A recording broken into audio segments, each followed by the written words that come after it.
Good morning, my name is Alicia Baker and today I'm going to be going over electrical and power tool safety.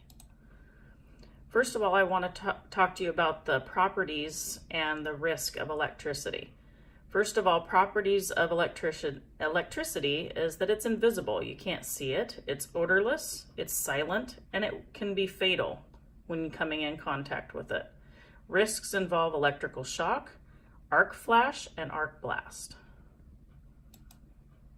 Electrical safety in the Washington Administrative Code falls under 296-46B-010. Electrical hazards can cause burns, shock, and electrocution, meaning death. Always assume that overhead wires are energized at lethal voltages. Never assume that the wires are safe to touch, even if it's down or appears to be insulated. Never touch a fallen overhead power line. Call electric company immediately to report the fallen line as well as 911. Stay at least 10 feet away from the overhead wires during cleanup and other activities. Always survey your surroundings when using long-handled objects.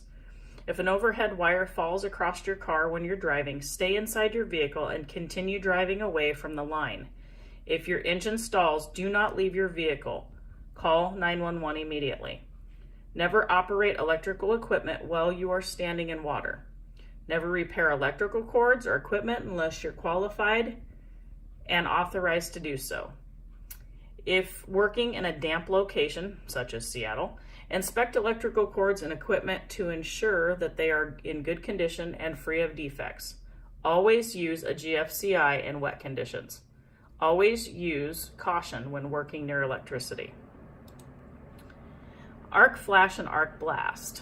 This means electricity can cause two types of burns: electrical burns from a direct contact with current, and thermal burns from an arc flash or blast.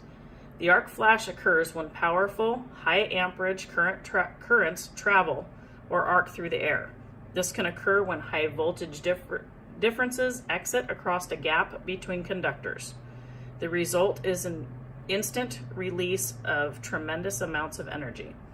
Temperatures as high as 36,000 degrees Fahrenheit have been recorded in arc flashes. Common causes are carelessness, worn or broken conductor insulation, exposed live parts, loose wire connections, improperly maintained switches or circuit breakers, obstructed disconnected panels, water or near liquid electrical equipment, high voltage cables, static electricity, and damaged tools and equipment. Both OSHA and NFPA 70E require electrical hazard analysis prior to beginning the work near electrical conductors that are or may become energized. The analysis covers shock, arc flash, arc blast, and burns.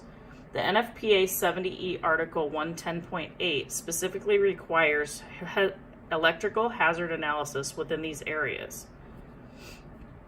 In all cases, the severity of the arc flash depends on one or more of the following criteria: available short circuit system voltage, arc gap, distance from the arc, opening time of overcurrent protective device. The label you see in the lower right is a label that should be on all electrical equipment according to Article 110.16. Now on to power tool safety. Under 29 CFR 1910.242, general requirements. Each employer shall be responsible for the safe condition of tools and equipment used by employees, including tools and equipment which may be furnished by the employee. Compressed air used for cleaning shall not be used for cleaning purposes except for when reduced to less than 30 psi or pounds per square inch, and only effective chip guarding, and personal protective equipment.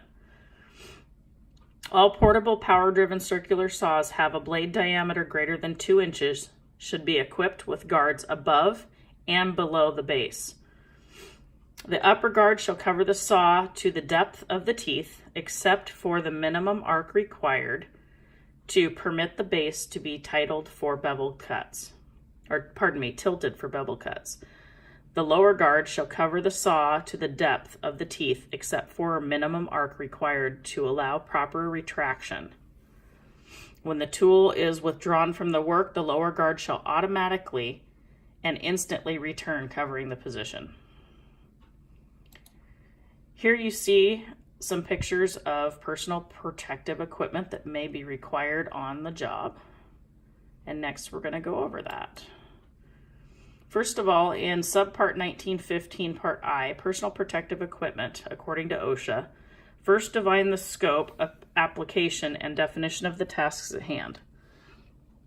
Eye and face protection, respiratory protection, head protection, foot protection, hand and body, life-saving equipment, positioning device systems. Now with your positioning device, you want to make sure that the anchors are checked regularly for damage, corrosion, cracks, smoothness, snap hooks not hooked together. Restraint lines must have a minimum strike of 3,000 pounds. Here's a few examples of things that should be taken out of service immediately. Power cords in construction. The top left shows that the cord has just got a small crack in the insulation. Second one shows the